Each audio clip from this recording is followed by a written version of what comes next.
বন্ধুরা, ভোলে বাবা পারকারিকার আজকের পর্বে প্রথমেই দেখা যায় সাক্ষ্য ভ্রমরকে বলছে, তুই তো দেখছি খুব সেজেছিস, তোকে তো চেনাই যাচ্ছে না। ভ্রমর বলছে, হ্যাঁ, তোর বউ আসলে তো তখন তুই আরও চিনতে পারবি না। ছুটি আন্টি বলছে, কেন চিনতে পারবে না, বেশ চিনতে পারবে। দিদি তখন সাক্ষ্যকে বলছে, দাদা ভাই তুই তাড়াতাড়ি রেডি হ, চৈতি দিদি অনেকক্ষণ আগেই বেরিয়ে গেছে, যে কোনো মুহূর্তে চলে আসতে পারে। ভ্রমর বলছে, আগে চৈতি দিদি এসে সাক্ষ্য দাদার জন্য বসে থাকতো, কিন্তু এখন ব্যাপারটা উল্টো হবে। আগে বর রেডি হয়ে থাকবে, তারপর বউ আসবে। তখন সাক্ষ্য বলছে, হ্যাঁ, বউ তো পরেই আসবে। তখন ছুটি আন্টির একটু সন্দেহ লাগে এই কথাটা শুনে। সাক্ষ্য ছুটি আন্টিকে বলছে ভ্রমরকে দেখিয়ে, আমাদের এই ডাকিনীকে কবে তোমাদের বাড়িতে নিয়ে যাচ্ছ? তখন ছুটি আন্টি বলছে, ডাকিনী নয়, সুন্দরী বলো। সাক্ষ্য বলছে, হ্যাঁ সুন্দরী, না আর একটু ভালো করে বলি, বিশ্ব সুন্দরী। তখন ভ্রমর একটু রেগে গেছে, বলছে, আমাকে কেন এরকম বলছিস ছোটদা ভাই? ঋষভ তখন বলছে, আরে সাক্ষ্য তো তোমাকে ভালো কথাই বলেছে, বিশ্ব সুন্দরী বলেছে, তুমি ডেকে যাচ্ছ কেন? এদিকে ঝিলের বান্ধবীরা ঝিলকে বলছে, ওই বাড়িতে কেউ ভাবতেই পারবে না সাক্ষ্য চ্যাটার্জি তোকে এতগুলো গয়না কিনে দিয়েছে। ঝিল বলছে, আমাকে গয়না কিনে দেয়নি, আমাকে পরতে দিয়েছে, শুধুমাত্র আজকে দিনের জন্য। তার মধ্যে থেকে আর একটা বান্ধবী বলছে, তোরা যতই বলিস না কেন সাক্ষ্য স্যার ভালো, আমার তো মনে হয় উনি একজন ধান্দাবাজ।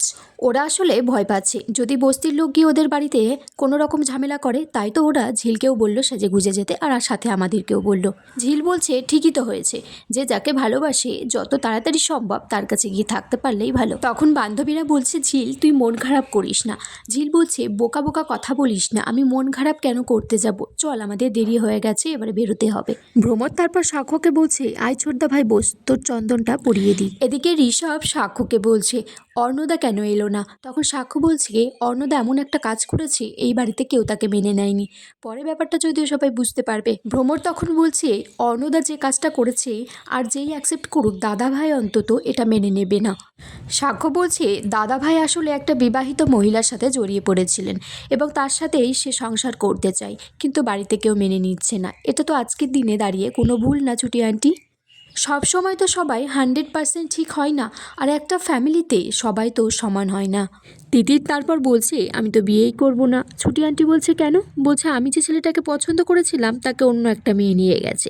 তখন ভ্রমর বুঝতে পেরেছে যে ও ঋষভকেই পছন্দ করেছিল।